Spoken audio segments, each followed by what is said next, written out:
Bom, gente, a ideia nesse vídeo hoje é debater um pouquinho sobre a educação, as suas políticas educacionais e o debate educacional pedagógico do período que vai de 1946 a 1964, março de 1964.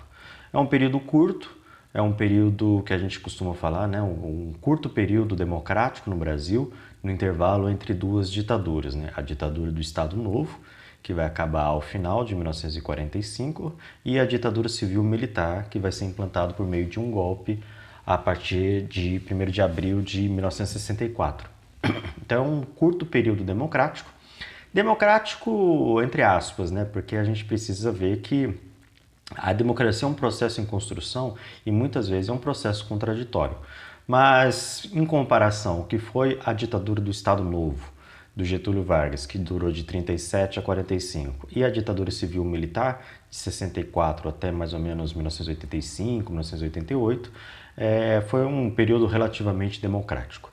Bom, para a gente começar, nós precisamos entender que a queda da ditadura no final de 1945, tornava-se necessário e exigia-se do momento os debates que levariam à criação de uma nova Constituição Federal. Lembrando que a Constituição de 1934, que debatemos na aula passada, que foi construída dentro da Assembleia Constituinte, eleita em 1933, e feita dentro dos moldes da democracia liberal, ela deixou de existir em 1937, com o golpe do Estado Novo. E em 1937 foi instituída uma Constituição imposta, né? Foi encomendado, vamos dizer assim, pelo presidente Getúlio Vargas, o ditador, e imposta, né? Sobre a nação. E essa Constituição, a de 37, ela não trouxe muitas modificações em relação à educação que já tinha na Constituição de 1934.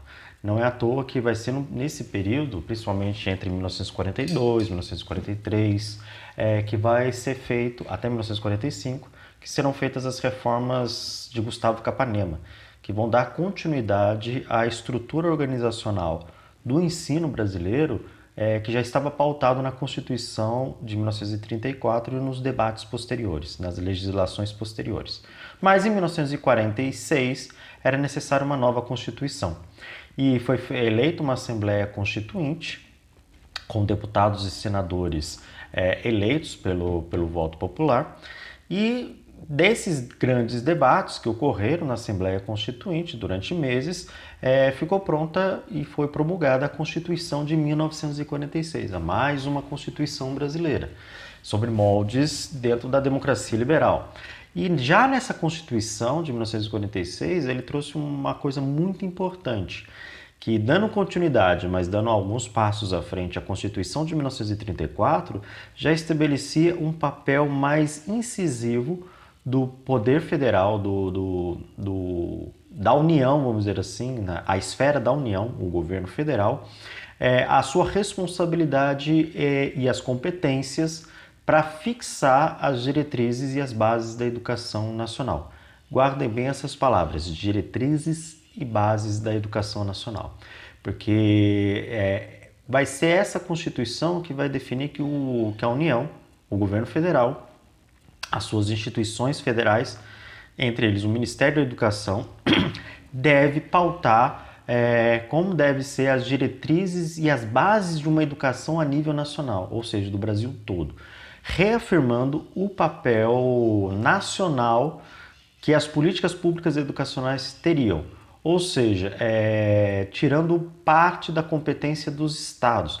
Lógico que os estados ainda continuariam com a responsabilidade por suas redes de ensino, suas redes estaduais, principalmente no ensino primário e no ensino secundário, porém deveriam seguir as diretrizes que seriam pautadas pela União, pelas instituições do governo federal. Bom, logo em seguida, o novo ministro da Educação vai instituir uma comissão que vai debater um plano nacional de educação ou uma lei de diretrizes e bases da educação, vai elaborar um projeto de lei e essa comissão vai contar com a participação de vários intelectuais, tanto intelectuais católicos que debatiam educação, como também intelectuais daquela ala que nós chamamos de escola novistas ou renovadores. Em outras palavras, os signatários do Manifesto do Pioneiro da Educação Nova lá de 1932.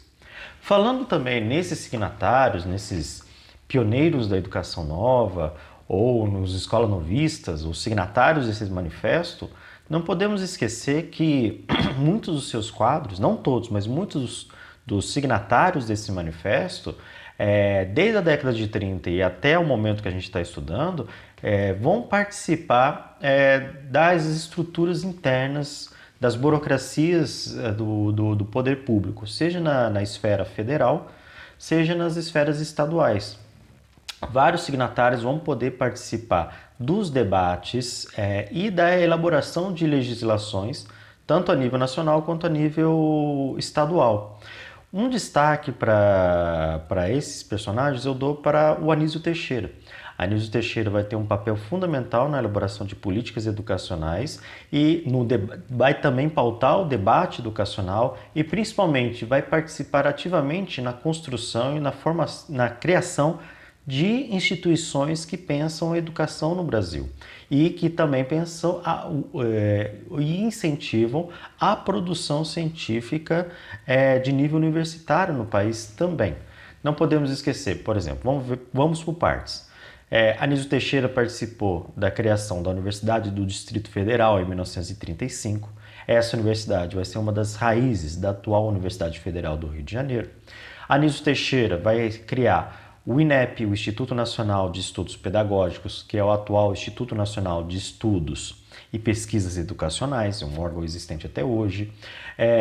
Anísio Teixeira vai participar da década de 50 da construção e criação da CAPES, que é uma importante instituição de fomento à pesquisa científica universitária no nosso país até hoje, apesar de sofrer diversos ataques. Vai criar também, junto com outras pessoas, o Centro Brasileiro de Pesquisas Educacionais e os centros regionais também de pesquisa. Ou seja, Anísio Teixeira vai estar muito preocupado em ter os instrumentos necessários para incentivar a produção científica, mas também incentivar a produção no campo educacional e no campo pedagógico. Eis uma grande preocupação. Além disso, Anísio Teixeira vai pautar o debate educacional. Da década de 50, por exemplo, um famoso livro que é citado até hoje em várias bibliografias de cursos de pedagogia e de história da educação, que é o livro Educação Não é Privilégio. Anísio Teixeira, junto com outros intelectuais do seu período, vão debater algo muito importante, que inclusive vai pautar outras instituições que pensam a realidade brasileira. Que a educação ele tem um papel fundamental para o desenvolvimento da nação. E esse desenvolvimento da nação passa pelo desenvolvimento econômico, mas também passa pelo desenvolvimento social. Então, a educação torna-se também, tem um papel fundamental na diminuição das desigualdades sociais. Isso não significa o fim das desigualdades sociais. Anísio Teixeira não era nenhum socialista ou marxista, mas Anísio Teixeira tinha uma visão liberal, progressista, vamos dizer assim, da realidade brasileira, vamos dizer assim. Bom, e ele defendia que a educação ela não pode ser um privilégio de determinados segmentos sociais ou classes sociais, mas a educação deve ser um direito de todos. Todos devem ser inseridos no processo educacional, devem não apenas ser alfabetizados, mas formados, seja como intelectuais, seja como força de trabalho. E é dentro da escola que as aptidões individuais seriam atendidas pelo sistema educacional. Não acabaria com as desigualdades sociais, mas diminuiria as diferenças sociais. A miséria, a pobreza seria combatida pela inserção desses personagens de segmentos ou classes sociais subalternas na estrutura econômica e social do país. Então ele tinha uma visão liberal, mas uma visão liberal progressista da educação brasileira. Não é à toa que anos depois, décadas depois, ele vai ser perseguido pela simples ideia de defender uma democratização maior da educação. Outra coisa importante que a gente precisa lembrar, que não era só Anísio Teixeira que debatia isso. No âmbito geral, a gente precisa dar destaque, por exemplo, ao ISEB, ao Instituto Superior de Estudos Brasileiros.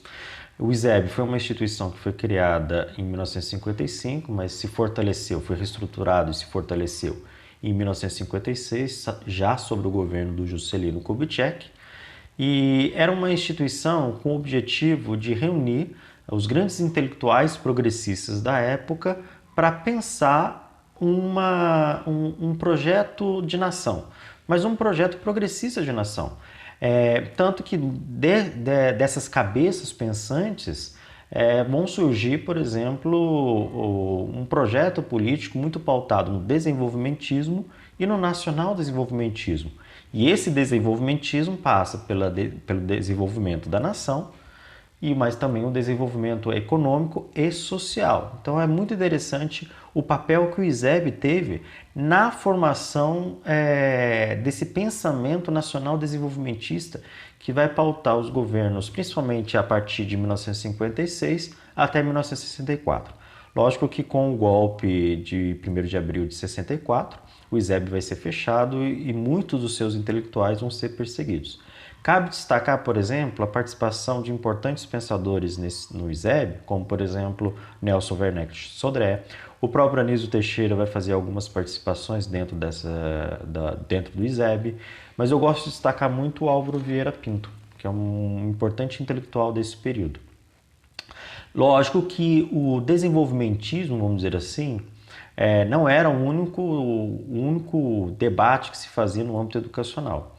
Vindo dos Estados Unidos na década de 50, lógico que vai ganhar mais corpo no Brasil no final da década de 60, mas já na década de 50 começa a surgir, a partir das contribuições teóricas de Schultz e Skinner, dois intelectuais americanos, a ideia ou a teoria do capital humano, que para que um país ou uma sociedade, uma nação, se desenvolva economicamente sobre a égide do capitalismo, para desenvolver as forças produtivas, para desenvolver as relações sociais de produção, mas principalmente para aumentar a produção de riquezas e a lucratividade, era necessário investir na formação técnica, na formação específica dessa força de trabalho. E, inclusive, havia um cálculo que um investimento X na formação desses profissionais, seja no ensino elementar, desde o começo, até na formação técnica final, se a gente faz um investimento X, isso repercute no aumento da produtividade das empresas, das indústrias mais lá para frente. Ou seja, é a teoria do capital humano. É uma teoria liberal, é uma teoria não muito objetivava o desenvolvimento humano, o desenvolvimento social, mas visava a educação como um dos instrumentos ou um dos elos do processo produtivo do sistema capitalista, da economia capitalista. Então, isso vai se desenvolver também.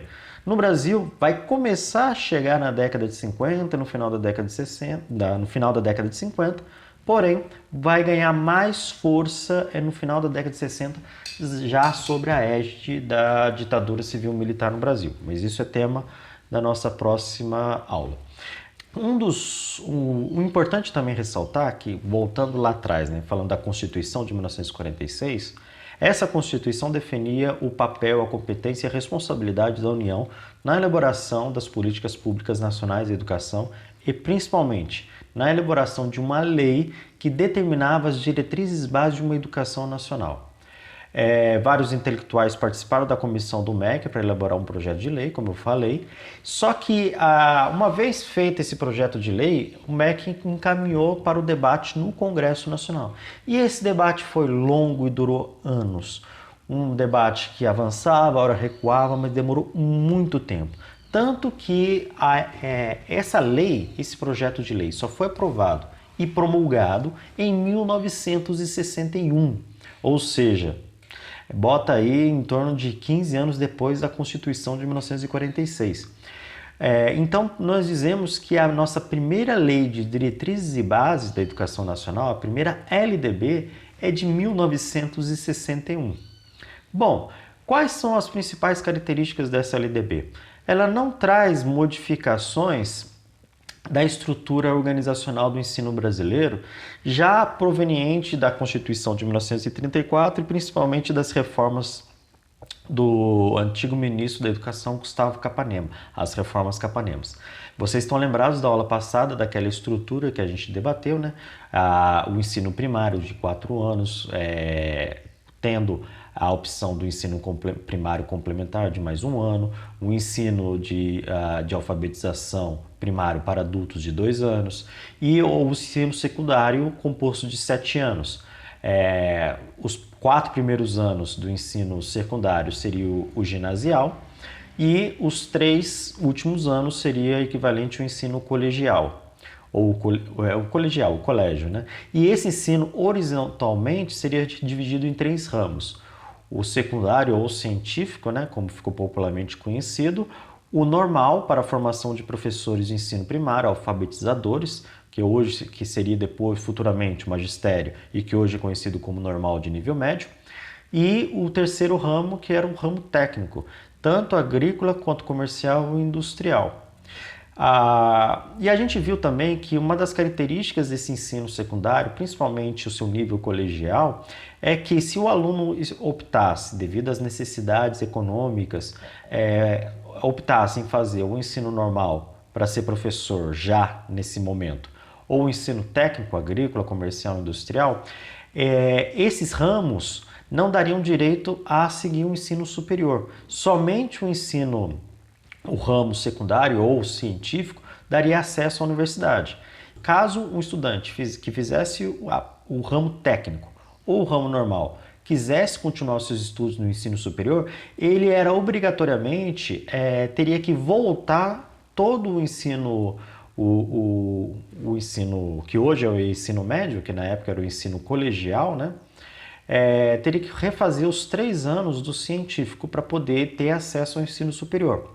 A LDB, entre outras coisas que a gente ainda não vai citar, e sugiro leituras para vocês, mas entre outras coisas, vai flexibilizar essa questão. Por quê? Porque, como estava antes, o fato de você ter optado por necessidades urgentes de ter uma profissão, você optar o ramo pelo normal e o ramo pelo técnico, mas quisesse continuar os estudos, o fato de você ser obrigado a retornar para fazer todo o colegial científico era um desestimulante à continuidade dos estudos, aumentando as desigualdades na formação dentro da sociedade, a formação educacional na sociedade, aumentava as desigualdades, ou pelo menos mantinha as desigualdades. A LDB de 1961 flexibiliza isso. Para evitar esse desestímulo, você poderia, por exemplo, quem escolhesse fazer o normal ou o técnico, poderia seguir os seus estudos no ensino superior, bastando apenas fazer o reaproveitamento das disciplinas do ensino do colegial, que daria, acho que no máximo 1 ano a mais de estudo. Ou seja, facilitaria, diante do que era antes, o ingresso desses estudantes no ensino superior. Bom, então, fora isso, foram poucas as modificações que a LDB trouxe ao ensino brasileiro. O ensino superior continuou mesmo, lembrando que não havia o vestibular como nós conhecemos, ou que conhecíamos até o início do século XXI.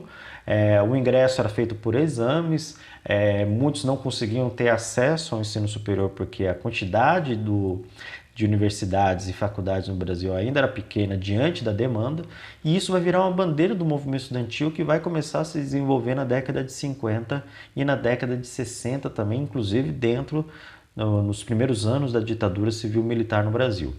Bom, cabe destacar também, nesse período, e a gente vai tentar ser o mais rápido possível nesse vídeo, todo o debate educacional que se deu. Não apenas no ISEB, mas também por correntes progressistas no debate educacional. Cabe destacar, por exemplo, as primeiras ações e as primeiras contribuições, tanto teóricas quanto práticas, de Paulo Freire. Quem foi Paulo Freire? Paulo Freire, um pernambucano que nasceu em 1921, ele chegou a fazer a faculdade de Direito, terminou a faculdade de Direito, se transformou em advogado, mas logo em seguida ele se transformou num educador. ele já começou a participar a nível dos governos estaduais, principalmente em Pernambuco, a participar de projetos de cunho educacional, visando a democratização do ensino, vamos dizer assim. E uma coisa muito importante no qual o Paulo Freire participou nesse período foi do debate sobre a necessidade da educação como instrumento de desenvolvimento social. E o mais importante, principalmente após o fim da ditadura do Estado Novo e na década de 50, o debate do fortalecimento da democracia, da construção do fortalecimento da democracia no Brasil era muito importante.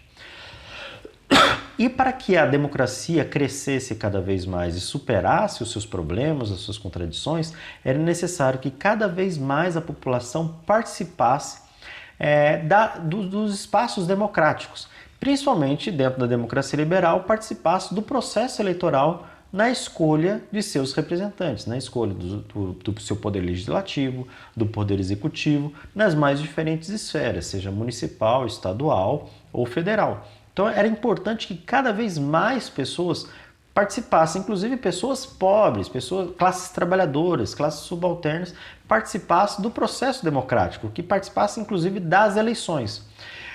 Porém, como vocês sabem, na Constituição de 1946 determinava que somente os alfabetizados poderiam se tornar eleitores. Ou seja, os analfabetos estavam excluídos nisso. E o Brasil, até então, tinha um alto índice de analfabetismo, batendo na casa dos 60%, 65%, 67% nesse período. Então, lutar pela democratização do país, pelo avanço da democracia, mesmo que liberal no país, passava necessariamente pela alfabetização da sua população, combate ao analfabetismo. Então, a luta pela educação se tornou uma luta pela democracia. E era necessário, nesse momento, alfabetizar principalmente os adultos que não tiveram a oportunidade de estudar na idade escolar. Então começou a surgir muitos projetos de alfabetização de adultos. E é nisso que Paulo Freire entra. Paulo Freire vai desenvolver, entre o final da década de 50 e os primeiros anos da década de 60, uma metodologia de ensino, buscar alfabetizar adultos em tempo recorde. Tanto que vai ficar famoso um método que ele vai desenvolver no Rio Grande do Norte, numa experiência que ele teve, que em 45 dias ele alfabetizou 300 adultos. Então é algo que chamou muita atenção naquela época. Tanto que ele foi convidado no início de 1964 pelo presidente João Goulart a organizar um projeto a nível nacional de alfabetização de adultos. Uma coisa importante que o Paulo Freire vai trazer vai ser muito do debate que ele participou na década de 50, principalmente nos últimos anos da década de 50. Para a gente entender um pouco esse pensamento, vale a pena a gente fazer algumas leituras em torno principalmente de um texto importante que vai ser publicado depois da morte dele, mas que o Paulo Freire vai redigir em 1959, que é a Educação e Realidade Brasileira. Vocês podem consultar esse livro. E esse livro, esse texto, na verdade, ele foi uma tese no qual o Paulo Freire usou para disputar a vaga de professor da Universidade de Pernambuco. E esse texto foi muito inspirado pelas contribuições teóricas dos intelectuais que participavam do ISEB, do Instituto Superior de Estudos Brasileiros. Ou seja, vinha naquela ideia de que a educação era a redentora nacional, que visava não só o desenvolvimento econômico do país, mas também o desenvolvimento social, a diminuição das desigualdades sociais e o desenvolvimento da sociedade como um todo. Paulo Freire vai usar muito desse pensamento para elaborar a sua filosofia educacional e a sua teoria educacional. E dentro da questão da alfabetização de adultos, ele vai entender que o processo de aprendizagem do adulto ele é diferente do aluno. E que para que isso ocorra de forma mais eficaz, já que o adulto já tem uma forma de enxergar o mundo, uma forma de ver o mundo, uma percepção do mundo diferente, é necessário usar dessa percepção e dessa leitura do mundo para a sua alfabetização, para o seu letramento. Então, por isso que Paulo Freire vai trazer alguns métodos dentro da sua metodologia que visa, por exemplo, uma leitura do mundo, da realidade social onde o sujeito alfabetizante vive e uma leitura desta realidade, uma leitura crítica. Olha só que interessante, é uma coisa bem dialético. Ao mesmo tempo que você usa a realidade, a leitura dessa realidade para você iniciar o processo de alfabetização, esse processo de alfabetização vai permitir uma leitura da realidade no qual ele participe de um processo político.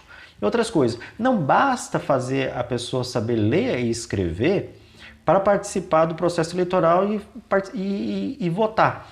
Mas ele acha que.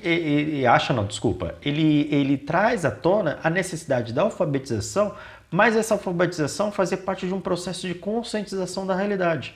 Ou seja, não basta formar eleitores, mas eleitores conscientes do seu papel social, do seu papel político e que participa de forma consciente da democracia, do processo democrático brasileiro. Isso foi muito importante. Lógico que com o golpe civil-militar, o golpe de 1º de abril de 1964, seja o golpe instrumentalizado pelos militares, mas com apoio de alguns setores empresariais, né? A iniciativa de Paulo Freire vai ser vista como extremamente subversiva e taxada de comunista. Não é à toa que Paulo Freire vai estar na primeira lista de caçados. Paulo Freire vai ser preso e logo teve que sair do país sob risco de vida. E a sua teoria, a sua filosofia, o seu método vão se desenvolver nos anos posteriores, principalmente no exílio, no Chile, nos Estados Unidos, que vai dar origem a livros importantes como Educação como Prática da Liberdade e o clássico Pedagogia do Oprimido. Esse foi um pequeno resumo sobre como foi a educação brasileira de 1946 até o início de 1964. Eu sugiro leituras dessa área, desse período, principalmente um livro do Demerval Saviani, né, O Longo Século XX na Educação Brasileira, um livro importante que ele organizou. O outro livro importante para se ler é do Paulo Giraldelli Júnior, que é o livro História da Educação Brasileira, que ele também pega nesse período, ele faz um debate muito teórico sobre esse período também. E o livro História Geral, História da Educação Geral e Brasileira, da Maria Lúcia Arruda Aranha também, que faz esse debate interessante desse período.